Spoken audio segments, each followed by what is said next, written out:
So our guest presenter today is Rachel Silverstein, and I'm going to read the little bit that she's got here, and then I'm going to turn it over to her. I want to thank you all. By the way, again, my name's Stefan. I'm from Earth Ethics Institute here on North Campus. I am your representative, and we have brought Rachel Silverstein here to speak today, and she's going to share with you some information. Rachel is the executive director of Miami Waterkeeper, an organization addressing sea level rise, water pollution, and ecosystem management through citizen involvement and community action. She holds several prestigious honors, including NAUS, is that right? NAUS Sea Grant Fellow, professional staff for the U.S. Senate Commerce Committee Subcommittee on Oceans, Atmosphere, Fisheries, and Coast Guard. That's all one organization. It is, yeah. Also, Miami Herald's Visionary Award, Best Center Reitmeister Award, the Diatom Award for Excellence in Environmental Advocacy by the Mayor of Miami Beach, and was recognized as one of the top 20 best environmentalists in South Florida by the New Times. Please give Rachel Silverstein a warm welcome. Thank you. Thank you, Peter. I think we're going to have to add on to my bio, like, cannot keep a calendar straight, apparently. So I really apologize to all of you, and thank you for stalling in the meantime. I'm giving a few talks at Miami-Dade College and somehow mixed up the times of the talks on my calendar. So I'm happy to stay later if anybody has more questions, or we can chat in the hallway or anything like that. So I'm sorry again. I might just mix things up a little bit from what I was going to talk about, which was our nuclear power plant on Biscayne Bay, because I also think this is a unique time, and I'm sure everybody's been watching the election and what's been going on in the country, and I think it's sort of the elephant in the room, and we have to talk about it, particularly as it relates to sustainability and environmental issues. So. A little bit of background about Miami Waterkeeper. Have you guys ever heard of Miami Waterkeeper or Waterkeepers? So Waterkeepers started on the Hudson River in the 1960s. And a group of commercial fishermen whose families had been fishing on the Hudson River in New York for generations suddenly found that they could no longer fish in the river or sell those fish because of pollution, and it was no longer safe to eat the fish. And at the time, a Storm King power plant from Con Edison had gone on the river, and a GM plant had gone on the river, and they were, as well as a bunch of other development, and they were just discharging directly into the river. The story goes, and I do not know if this is true or not, but they say that that the fishermen could tell what color they were painting the cars in the GM plant by what color the fish were that they were pulling out of the river, like it was that bad and that polluted. And they banded together and they formed the Hudson River Commercial Fishermen's Alliance. And there were a lot of plans about what they were going to do to address the problem of the pollution in the river. I think one of the early plans was like floating a boat under the GM plant, like blowing it up, which thankfully was not what they ended up doing, or else I probably wouldn't be here today talking as a waterkeeper. But they actually, in the early 1970s, we got a much more powerful tool, which is our environmental laws. And many of our seminal environmental laws, like the Clean Air Act, the Clean Water Act, the Endangered Species Act, and many, many more, were all written in the 1970s. Have you guys talked about that at all, or environmental laws? So there comes a tipping point where the community gets together and they say, like, enough is enough and we're not going to do this anymore. And a number of different issues, not just in environmental issues. And in the 1960s was one of those times. A river in Ohio caught on fire. It was so polluted. We were starting to understand the impact of pesticides getting into our food, our wildlife, our water, and how it was affecting not just national parks or places we might not ever visit, but actually our own backyards and our own families. And I'm going to talk about that a little bit more today and what's going on in Florida right now too. So we got a slew of really strong environmental laws actually under President Nixon for the most part, which a lot of people don't know as well. Not known as like a big environmentalist, but he was there during this time of great social change in the country and responded by writing a lot of these really strong laws. And in my opinion, the most important thing that happened when they wrote these laws was Congress knew that there would be a time when the government would not necessarily be doing enforcement of those laws. And so they said, we are going to allow citizens to actually step into the role of an enforcer and to sue people for violating those laws, to sue the government for not enforcing those laws, and to sue polluters for violating the laws. And so that's a large part of what Waterkeepers do, and it's a large part of what we do at Miami Waterkeeper. So it absolutely depends on citizens to take up that role and to make sure that those laws actually work. And without the citizen enforcement piece, the laws are basically nothing. And we are potentially entering a time now, whatever you think about what happened in the recent election, there are a lot of promises being made about rolling back environmental regulations and defunding the EPA and allowing a lot more potentially pollution coming into our environment. And we have to assume at this point that come January, we are not going to have enforcement agencies that are going to be doing very much enforcement anymore. Not because maybe the staff there don't want to, and I'm sure they're all there because they care about these issues, but they probably aren't going to have the funding or the mandate to do it anymore.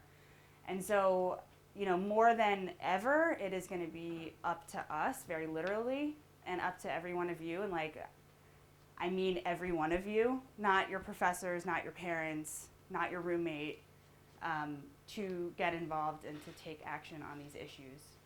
And that is more important now than ever. And so I want to talk a little bit about the issues and some ways that you guys can get involved too, and then answer any questions you guys might have about that. But I just want you to know that it is not civic engagement that I'm talking about, it's civic responsibility, and it's a responsibility that we all have, and I think you guys are all in the room because you care about these issues. And I'm sure there are other issues in your lives that you want to advocate on too, and the same principles apply to those as well.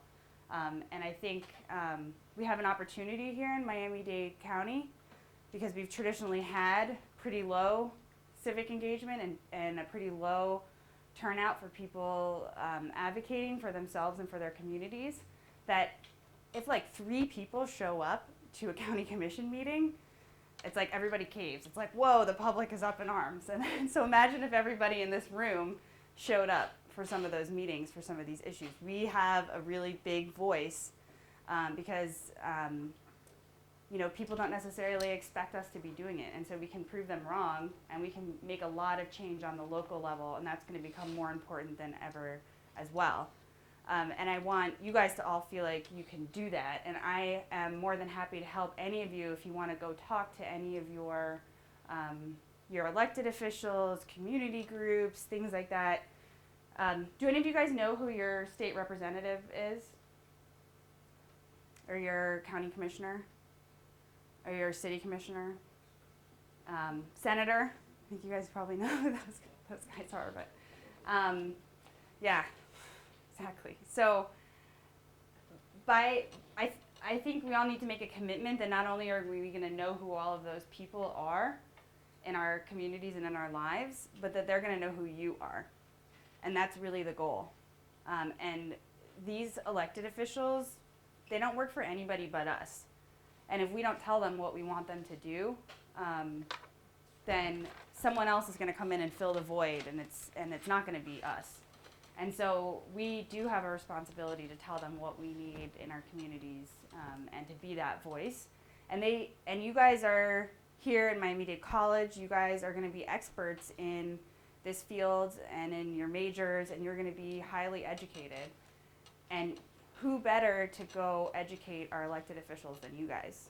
You guys have a lot of power with your education and being able to talk to them. So I'm happy, like, if you're like, how do I reach out to this person, and what do I say, and what do I do, and what do I say when I get there, and what do I ask them for, or like, is this a county issue or a city issue? I'll give you all my email. Like, I'm happy to talk to you guys about that and help you navigate the process if there's anything you want to talk to them about. They're there to listen to you, and you can get meetings with them. You can get meetings with their staff. There's a lot of ways to get your voice heard. So I'll get off my soapbox a little bit, but that's sort of my call to action for all of you now is in this like really great time of change and a very consequential election. Any questions about that part? Rachel, how would we get a hold of you again? Would it be through what? Yeah. Yeah, so you can, my email is Rachel, Rachel, at miamiwaterkeeper.org. And our website is miamiwaterkeeper.org. You can follow us on Facebook, Twitter, Instagram. We try to update every day on Facebook, things that are going on, ways to get involved. We have campaign issues on our website that you guys can take part in and sign petitions and do all that kind of stuff. So sometimes we'll say like, call your senator or show up to this meeting or, so on, or like send a letter, so on and so forth. So those things really do matter and there's a lot of power in numbers. And you can just stay informed. And I had breakfast yesterday. I'm part of the Miami Fellows program with the Miami Foundation, which you guys should look into if you have interest. It's like a leadership training program for Miami folks who are committed to making Miami a better place. So we had breakfast with the County Commissioner Daniela Levine Cava, who's South Dade, yesterday morning. And she is fabulous. She came from a community organizing advocacy place and now is an elected official and really wants to help. She says that her personal mission statement is being a talent scout for the greater good. And so I'm sure she would love to meet and talk to any of you guys who are interested in running for office or taking on leadership positions and things like that. So she's an amazing resource as well. And so she was saying that her plan for achieving civic responsibility, there are daily, weekly, and monthly prescriptions. So daily, we should all be reading the newspaper, and like a real newspaper, not some of the stuff that gets posted online that, we all have to have our like skeptical scientist hat on and like everything that is on Facebook is not real. Try to double check things with multiple sources and read. I'm sure you guys probably get access to newspapers here on campus on Wi-Fi, maybe, hopefully. But try to read really reputable news sources. Get informed. That's the first step, and we can do that every day. Weekly, try to take an action, send a letter, make a call, get a friend to do something. Every week we can do that. Marjorie Stoneman Douglas, who's the grandmother of the Everglades and environmental movement, she lived to 108 years old and like till the day she died was fighting for the environment here in Florida. She apparently, when people would come see her, she would say to them, so what have you been doing lately? She's like, I wrote 4 letters about Florida panther habitat this week. What did you do? Or, I did this week. Like, what did you do? So we can all do quite a bit just like sitting at our computers. And then once a month, try to show up. Show up for a panel. They're happening all the time. Show up for a community meeting. Show up for a rally. To get informed, get engaged, be a member of the community who stands for justice and for what you want to see in the world. Rachel, I have a comment too. Yeah. I just saw Professor Hune from geologist, and I just saw on the end of I always talk about the Nerd Network, and I just saw Yes. the Nerd Network yesterday and the day before that the Supreme Court has just recently ruled, like this week, that a group of students could actually sue the federal government for not protecting our environment. Now, these were middle school students. I didn't see the outcome of So that. Very interesting. Check that out, though, because if you can have a group of middle school students that feel so passionate about their environment, and now we're looking at a very, very uncertain environmental political atmosphere in the next 4 years, and they're already aware of the issues, then I think that you guys sitting here should be able to do something to write a letter. Absolutely. I thought that was awesome that they were, that is very cool. Sue the federal government if they didn't take care of our environment. That's very cool. And to that point, I have a pure science background. Like, I had no idea I would ever be doing this or doing advocacy. And I'm still learning a lot too. And I have found the process of being able to use those citizen suits and like bring the federal government to court, which we've been doing for the last 2 years now, extremely empowering. And there are a lot of lawyers. We have an amazing pro bono legal team of 5 attorneys who work with us on these issues because they care. There are a lot of lawyers out there who do this kind of work, and and who have helped like middle school students get to the Supreme Court. So there's a lot of power in that. Yeah, so thank you. I'm gonna read about that. So just to bring this all home too, for an issue that I think impacts all of us, and let me know, Steve, too, how much time I've got, or get out the hook or something. 15 minutes. Okay, perfect. So right now, okay, so there are water quality standards under the Federal Clean Water Act, and they get to say how many toxic chemicals and how much of each of those toxic chemicals go into our water. The EPA, which is the federal agency that does this kind of oversight work, gave that authority to determine how many toxic chemicals can be in our water to the state of Florida. And so that's sort of how it works. So the state of Florida has not redone the limits on toxic chemicals since 1992. So we've been pushing them. We're saying, hey, these really need to be updated. They weren't done very well last time. You need new standards. So we now sort of like regret doing that, because what we're getting now is actually a push to increase the amount of cancer-causing chemicals that are going to be allowed in Florida's water, which is a very dangerous and scary thing. And they are currently looking at regulating 88 chemicals.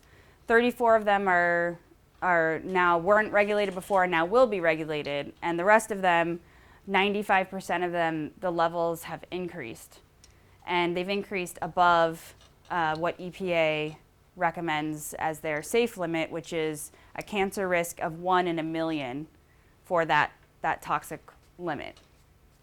So now a major way that you get these toxic chemicals is by eating Florida caught seafood and local seafood. So if you eat local fish more than once a week, your cancer risk could go to 1 in 100,000. If you are eating Florida caught seafood, and this is if the new rule gets enacted, not happening right now, but if the new rule gets enacted, if you're eating Florida caught seafood every day, like many people who catch fish to live on, to eat, and many of our tribal communities, then your cancer risk goes to 1 in 10,000. And that is for each of these chemicals that are cancer causing. And that's not even looking at how they work together, because sometimes they're more toxic when they're together. Where are they coming from? Are you talking about like chemicals that are being put in contamination from like factories? Or? Yep, okay. Exactly. So this is mostly industrial pollutants. These are some of the scariest chemicals out there. Benzene, perchloroethylene, they're endocrine disruptors, they're neurotoxins, they're carcinogens. They're coming from pulp and paper mills, strangely enough, apparently are very polluting. Utility companies and power plants. Yeah, so actually I think the fertilizers are separately regulated. I'm not sure, there's like separate limits made for them under the Clean Water Act, but they're called TMDLs that they set for those. And then it's largely thought that this is an effort to pave the way for fracking permits in Florida. We don't know what's in a lot of fracking fluid because it's a trade secret, so they don't tell people what's in it. But of the things that we know are in it, those are increasing in this new rule that the state's agency, the Department of Environmental Protection, is proposing. So what we can glean is that these companies are pushing the state to save them millions of dollars a year so that they can basically dump these chemicals down the drain instead of have them disposed of properly in a hazardous waste facility. And that's why we believe this is happening. I'm pretty scared about this rule. I really don't want to see this happen. The Seminole tribe, who eat tons of fish, and many of their community members rely on fish for their only source of protein, or their major source of protein, actually sued the state, and they challenged the rule. They filed their challenge at 5:02 p.m., and the deadline was 5 p.m., and a judge threw out their challenge. So they're on appeal now, but again, not good. So what happens next? So what happens next? This rule, if it passes the state, will go to the EPA, and the EPA ultimately gets to decide whether to accept or reject the rule. So we flew up to Atlanta to meet with the EPA headquarters for the Southeast region. We talked to them about it. It is likely now that the state of Florida is going to wait until January, when we have a Trump EPA, in order to send the rule for approval to EPA then, when they will have a very different mandate than they have now. And then if the EPA still approves the rule, then we are going to have to sue them under the Clean Water Act at the federal level for violating all of our rights, quite frankly. So procedurally, there were a lot of issues too. Had any of you guys heard about this before? Yeah, so they didn't hold any public meetings here in South Florida. They held 3 public meetings in May.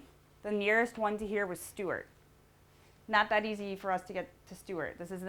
Dade and Broward are the major metropolitan centers of the state, and they didn't hold a meeting within several hours drive of here. We feel like that was one violation. In May, they said that they were going to have a vote on the rule in the fall. The vote happens by a group called the Environmental Regulation Commission. It's 7 people appointed by the governor. On this board, there's supposed to be an environment seat, a local government seat, a lay person, a scientist, a developer, someone from the utility companies on this board. So the environment seat on this board had been vacant for over a year. The local government seat had been vacant for about 9 months, and the layperson seat was vacant. So group sent a letter to the governor and said, hey, before this vote happens in the fall, could you appoint these seats and have a full commission to vote on this really, really important rule that the state is now proposing? No response to the letter.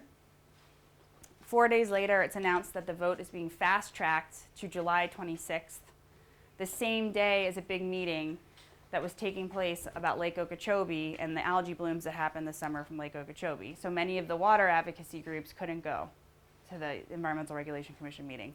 We had less than 30 days to make a technical comment on the rule that covered over 80 chemicals, and they made 1 public notice.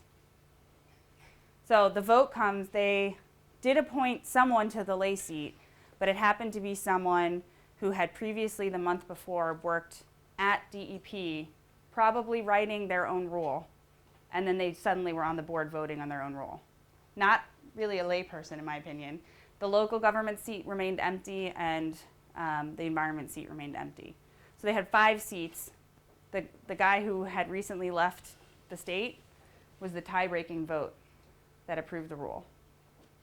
So it passed 3-2, and then the Seminoles challenged, and then it'll potentially go to EPA. So a lot of places where our voices were not heard and that we didn't have the opportunity to engage or to properly review the rule. They actually were still changing the rule after the public comment period. There was a lot in the media about the chemical benzene and about how it was tripling in the allowed limits. And then all of a sudden, before the vote, they decreased the amount of just benzene. We're like, why did that happen? We got no explanation for that. We said, well, if you decrease the limit of benzene, there's probably other chemicals that you should be revisiting and looking at again that maybe weren't in the news. No response. So what we've done is we've hired a technical expert, a statistician, to go through and review this rule and to provide technical comments. We've already gotten 1,700 people to sign the petition on our website and to send emails to the EPA telling them that you didn't know about this rule, you don't want this rule is not good for Florida, this isn't good for our families. You eat fish, you go in the water, you don't want to be exposed to these chemicals. So another really easy place to go to our website, sign the petition, send an email to the EPA. We have a template email on our website. And you can see the email address to the EPA if you guys want to make that your weekly action. I highly recommend it and would appreciate the support. If any of you guys are into statistics and you want to take a more detailed technical look at this rule, we need more statisticians and toxicologists to look at the rule and give us comments about why it's wrong. They used a new statistical model for developing the rule that has never been used by any other state or the EPA for setting these human health criteria rules. And EPA, in fact, says we shouldn't be using these statistical models for setting human health criteria rules. So there was a lot of tricky science that went into it, and we need really good scientists to come in and look and say, hey, here's what you did wrong. This is why this rule is not scientifically defensible. It doesn't protect the public, and you can't pass it. So that's one of the issues that's going on right now. Any questions about that, or how you can get involved, or? Yeah? Do you think this could all be to support the bottled water industry? So Afraid of tap water? So I don't, because where do you think bottled water comes from? It's basically tap water that you have to pay for instead of getting it for free, and it's less well regulated than tap water. So this stuff is going to be everywhere. Even if we use it for agriculture, for our plants, it can be taken up by the plants. Even if you're like, oh, I'm just not going to eat seafood, you might drink it, you might swim in it. It's every time you go out and get a coffee, like some people have said, oh, I'll just use a Brita. It's like Britas are not getting rid of perchloroethylene in your water. So the best way to deal with this is to make sure it never gets into our water in the first place. And in Florida, do you guys know where we get our drinking water from? What? Lake Okeechobee. So down here we get our drinking water from our aquifer, which is water trapped underground. And what we're all sitting on is basically a rock sponge. And in the spaces in the sponge is where our water travels. And it's basically like an underground river.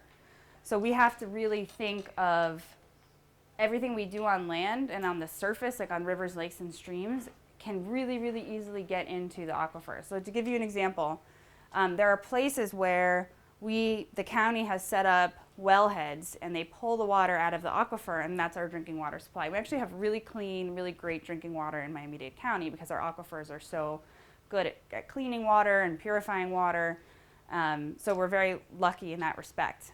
So they were considering changing the rule last year or a year and a half ago to allow mining closer to the wellheads where we get our drinking water from. And they did a test and they said, let's see actually how vulnerable the aquifer is to contamination. And they took red dye and they put it near where they wanted to do this mining. And they said, okay, in a few days, we'll take this like special detector and see if any of the dye got into the well field and into the wellhead and into the drinking water supply, and then we'll be able to know. Within 4 hours, people's laundry was turning pink. Our drinking water supply is very vulnerable to contamination. We have to be super careful to protect the aquifer, to protect our wellhead so that we keep our drinking water safe. I have a question. Yeah. All right. It's in front of my job. There's one of the regular public garbages, and they take it's metal that they cut, and it's full of coolant, and it's chemical. It's like a grease, and they just dump it in that garbage, and in the corner of that garbage is leaking, and it leaks into the sewer, and I see it, leaking, and it's made a big black spot, like of the oil when it sits in the pavement for too long, and it goes all the way to the sewer, like one of those sewers, and it leaks in there. It's been doing that for a long time, and who can you call? Like that's bad. You call you. You can call us. So send me a video and pictures and GPS coordinates, and I will run it up the flagpole. But stuff like that is really important, and that's a volume game. Like you find 100 of those, and you make a big difference. And citizens, someone yesterday sent me a picture of a boat hitting the seafloor and tearing up a bunch of seagrass in the bay, and I was able to send it to the county, and they're now like looking into it. That could be potentially extremely hazardous in getting into people's drinking water supply, and that's really important. It's even breaking up Yeah. the concrete. There's like a whole It sounds nasty. Yeah, I know, it's really nasty. Yeah, will you send me pictures of that? Yeah, that would be great. So if you guys see stuff like that, you see somebody dumping, you see pollution, you see that stuff, feel free to take a picture, take a video, let me know where it's happening and when. and we can work together to make sure that that stops. And I can't be everywhere. We're only a staff of 2 people in my organization, so we need the community to be our eyes and ears about stuff like that. And thank you for bringing that up. That's a great point. So yeah, you can follow us on social media. You can send us things that you're seeing. You can send letters. You can come to commission meetings and things like that. We have time for 1 or 2 quick questions. Does anyone have a question that they would like to ask of Rachel? Somebody just asked me if she's the local water police, and I said yes. So we're non-governmental. We're just citizens who care a lot, and we're a non-for-profit organization. So we run by donations from the community and foundation grants and things like that. So we actually have some government grants too, interestingly enough. But Is Give Miami is that? Give Miami Day is today. Yes. So if you feel like supporting Rachel's Yes. cause, and you give at Give Miami and mention her, they will match it. Yeah, you can search for Miami Waterkeeper on the Give Miami Day website, and they So give a if you bonus. give $5, the government will match that. Yeah, or the Miami Foundation. Miami Foundation. Yeah. So today's a great day Yeah. to move this project forward. Yeah. You had a question right there. You. Oh, you. Okay. Oh no, I was just saying that I said she was the local water police. Oh yeah. But I would like to say thank you so much for all the work you're doing. Thank People you. like you, I don't know what we would do without folks Thank who you. have your educational background and the wherewithal to get to our government. It's yeah. It is complicated. It is. It is. I had heard about the event in Short on my Facebook, but like, how come we can't get that filled? That's just so frustrating. The environmental person on that It's extremely board, frustrating. nobody knew. Like, I didn't know about this, and I'm always following stuff like this on Facebook. I didn't even know. This is my field, and I heard about it like 2 or 3 weeks before. I mean, this was, I think, intentionally not publicized. The other thing you guys can do is we also have memberships to Miami Waterkeeper, and we have $10 student memberships. And it's not just for fundraising, but we also, in order to go to court, we have to show that we have members who have been impacted by a particular action. So we need as many members from all different parts of the community as we can get, so that we can say, like, you know, I fish here every day and now it's too polluted for me to fish, and then we can go to court on your behalf, or you know, a million other examples like that. Let's give Rachel. Oh, I'm sorry. Go ahead. Go ahead. Do any other states have hired representatives of the water? So we're actually trying to figure that out right now, and it's not as easy to figure out as you would think. All that data is not in one place. And you sort of have to like dig through old PDFs. Most of them haven't been updated since the early 90s. And like multiple parameters have changed. So we're trying to go through right now. We have interns and students actually working on that to try to see, like, okay, is Florida going to actually have the least protection of any state in the country now? Or like, are we pretty close to Georgia? Or like, what is it going to actually look like? So that's a really good question. And we also have water keepers all across the country. From the Hudson, it spun out into all different watersheds, and you know, there's a Puget Sound keeper and a Lake Ontario keeper, and water keepers in China and Chile, Iraq, Senegal, all over the place. How about the Great Lakes? Lots of water keepers in the Great Lakes. Yeah. This gentleman made your Yeah. reservation for you. I have a question. A few months back, I saw that Biscayne Bay was being polluted. Yeah. And they were telling people not to go in the water and stuff like that. Could you explain a little bit more about what that pollutant was Yeah. and where did it come from? Yeah, sure. So, good question too. Part of my job, and this is always very difficult to talk about, but part of my job is to get people excited about using the water and going in Biscayne Bay and fishing and swimming and loving the water, because then we think people will protect it more as well. But then we also talk about like things that are happening that are a little bit scary and unpleasant that are happening to the water. So it's always a careful balance when we have to talk about this, but we do have semi-regular sewage spills in the bay. We have like what is referred to as an antique sewage infrastructure. Many parts of it's over 100 years old. So I think when they were telling people not to swim, I think it was one of the sewage spill events that happened. We actually sued the county before I was at the organization in 2011 for chronic Clean Water Act violations from these sewage spills, and EPA came in and they took over the case, and they came up with a $1.3 billion deal with the county to fix our sewage infrastructure. So that's like happening now, and they're replacing pieces of it now, so that's getting better and better. Another thing is we still have a lot of people on septic tanks, especially near bodies of water and canals, and the septic tanks like overflow and get into the aquifer, and we all know that that can spread everywhere. So we're pushing the county to switch everything onto sewer while they're doing all of these retrofits and things like that. There was also a big issue with Turkey Point, the nuclear power plant down in South Biscayne Bay. Maybe is that what you're referring to? Or yeah, so I was going to talk more about that today, but I wouldn't say it's not safe to swim in at this point, but our major concern there is that it could cause algae blooms in the area. We don't know everything that's potentially like leaking out of the cooling canal system that cools the power plant and getting into the bay. We do know that a lot of super salty water that's created by the heating of the plant and the evaporation of water gets really dense, and it's sinking into the aquifer, and it's going down about 80 feet, and it's spreading in the aquifer, and it's now spread for miles beyond the Turkey Point plant property, and that's run by FPL, and it's in our drinking water supply, but it is not yet in the part of the aquifer that we get our drinking water from, but it's moving at a rate of about a foot a day towards that area. So so there is some radioactivity in it. For the most part, those radioactive isotopes we use as tracers to say like, oh, this radioactivity could only have come from Turkey Point. So we know that this contamination is from the power plant.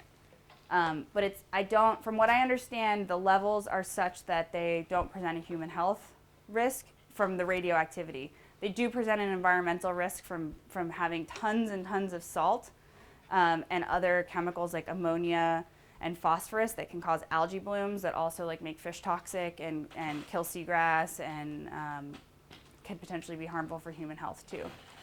So we're more concerned about those things, but it's actually this super salty plume that's like spreading towards our drinking water wellhead that we're most concerned about, and the county is actively fighting with FPL and with the state to try to get them to fix it, but it's a very expensive problem, so they don't want to, and there's been like a series of lawsuits about it, and I can give you all more details about that too if you want to hear more.